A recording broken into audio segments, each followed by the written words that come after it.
No big surprise that Oklahoma has figured in nicely in another NFL draft, the 2021 edition. We got Jason Ray on the line from Last Word on College Football, checking in to talk Oklahoma football with us each and every week, and we are going to dissect the NFL draft selections from the Sooners. Jason, how are we doing today? Doing good, Mark. Doing good. Thanks for having me. Absolutely. So Creed Humphrey is a guy that we've discussed many times. Big loss for the Sooner football team. He finds his way to the Kansas City Chiefs in the second round with the 63rd overall selection. Brings a lot of tangibles, but certainly a number of intangibles.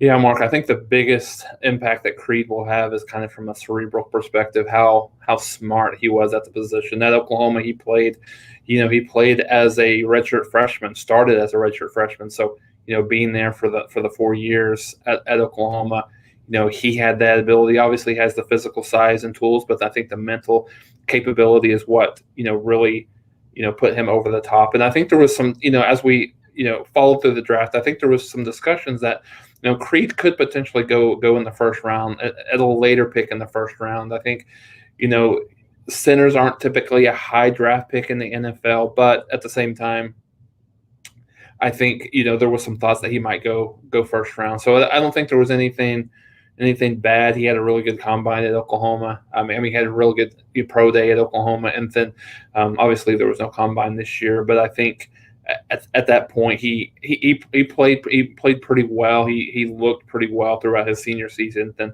culminating in that pro day. And so I think him going to Kansas City, which is I think based on the Super Bowl last year, was a glaring weakness on the offensive line for Kansas City there. So I think he goes into a good spot where he does have the ability to to potentially challenge for a starting spot immediately on the offensive line with Kansas City. Folks, please like the videos, share the videos out on social media, and subscribe right here. And check out the college football coverage each and every day. We're talking Oklahoma with Jason Ray from Last Word on College Football, running down the NFL draft list. And we got Ronnie Perkins going to the New England Patriots, third round selection there in the top 100.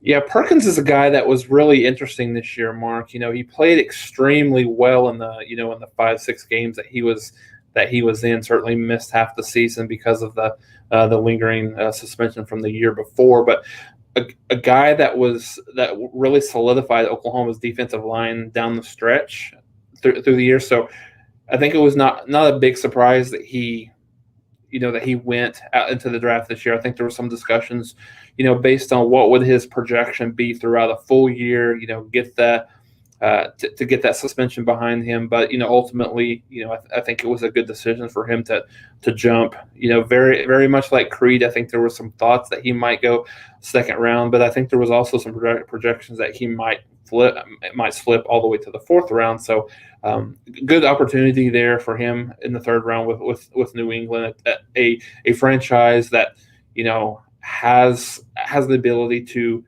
is well known for, developing players, not a lot of big names that they've had there specifically on the defensive side of the ball. I think one of his areas that he needs to get a little bit bigger.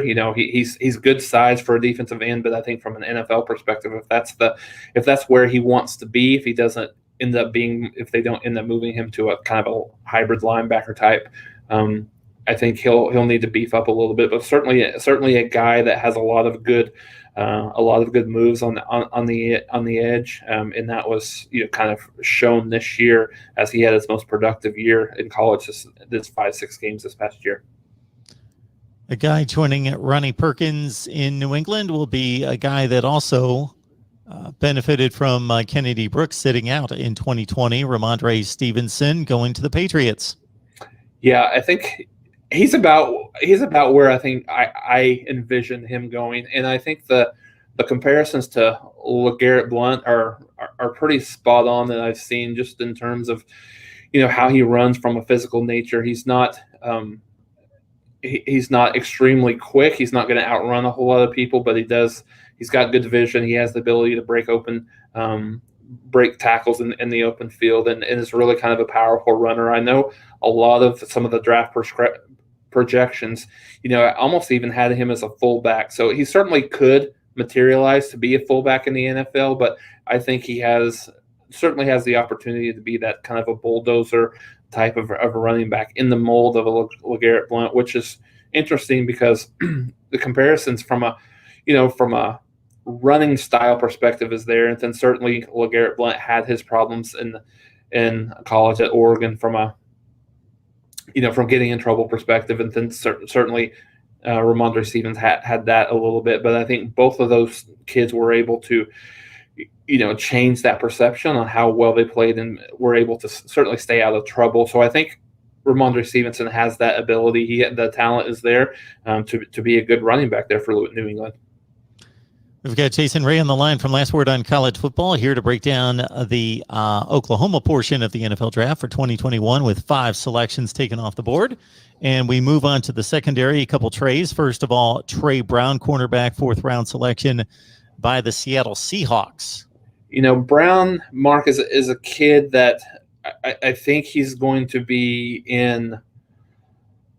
known as kind of Mr. Big 12 championship game for Oklahoma over the years. He's had great, he's had great games in those games, come up with game-winning plays and the last 3 games. So I think from looking back from an Oklahoma perspective, I think that's where he'll be known as. Had a really good senior season this year, really under Alex Grinch, 3rd year defensive coordinator for Oklahoma. So I think Brown is a guy, getting him drafted in the 4th round, maybe a little higher than I would have thought.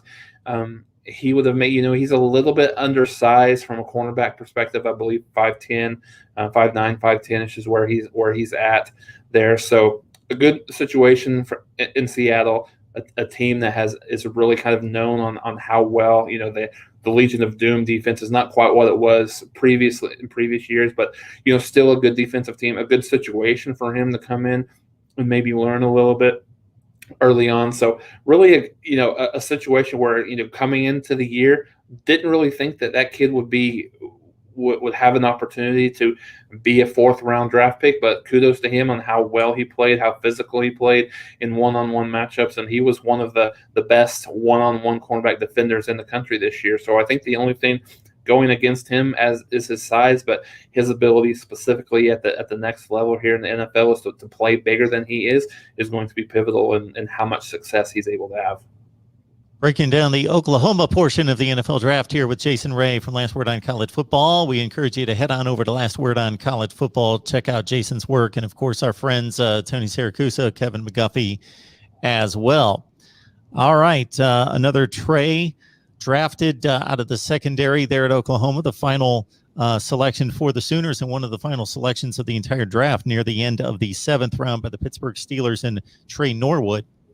Mark, Norwood's a kid that, when he initially announced that he was leaving, there was a lot of head scratching, why, he was just kind of coming into his own this year, had been, had struggled with some injuries in the past, but arguably had one of the best, last 4 or 5 games for Oklahoma, led the team. I think he was tied for the team lead in interceptions. Had some good play late in the game. Had an interception return for a touchdown against Kyle Trask in the Cotton Bowl. So a guy that really thrived in Grinch's defense. I thought he would kind of sign a deal from an undrafted free agent perspective, but getting in to your point, Mark, one of the last picks in the 7th round with Pittsburgh is a great opportunity for Trey Norwood. I think he's a kid that is very talented. He's a little bit taller than the other Trey Brown at the cornerback, played nickel primarily for Oklahoma this year, so probably would have to put on a little bit of weight to be a safety in the NFL, or certainly has the size to be a cornerback. Not sure about his speed, just to be able to play that position, but certainly would have an opportunity to play in the secondary in any system that he sees fit.